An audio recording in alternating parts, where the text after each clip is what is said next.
이례적이었습니다. 정부가 하루 만에 북한 종업원들의 집단 탈북 사실을 공개했는데요.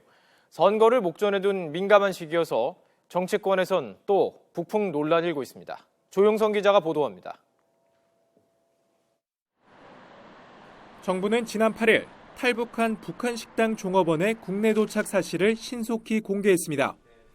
이들이 국내에 도착한 지 하루 만인데 북한 내 가족들의 신변 안전 등을 고려해 그동안 비공개한 관행과는 다른 조치입니다. 특히 선거를 앞둔 상황에서 상당히 이례적이라는 지적이 잇따르자 정부는 김만철 씨 일가의 탈북 공개를 예로 들며 대북 제재 국면에 집단 탈북의 의미를 두고 공개했을 뿐이라고 선을 그었습니다. 대북 제재 국면이 지속되는 상황에서 이런 이례적인 상황이 벌어졌기 때문에 발표를 했다. 그렇게만 말씀드리고 신변 안전이니 이런 것들도 다 종합적으로 고려를 한 결과다라고만 말씀드리겠습니다. 하지만 야권의 시선은 곱지 않습니다. 더불어민주당은 최근 종업원 집단 탈북 발표가 총선을 앞둔 청와대의 선거 개입이라는 의혹을 강하게 제기했습니다.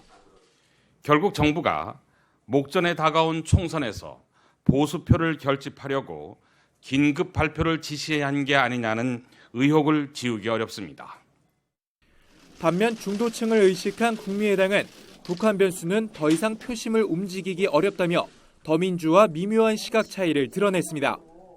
국민의당은 튼튼한 안보의 토대 위에 남북 간의 교류 협력을 통한 한반도의 평화를 위해 끊임없이 노력할 것입니다.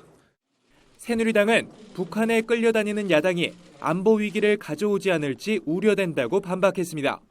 안보에 둔감하고 민생에 무책임한 운동권 정당이 대한민국 국회를 장악해서는 안 됩니다.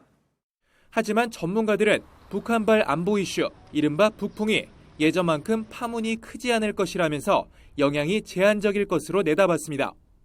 여야는 총선을 앞두고 잇따른 탈북 소식이 표심에 어떤 영향을 줄지 촉각을 곤두세우고 있습니다.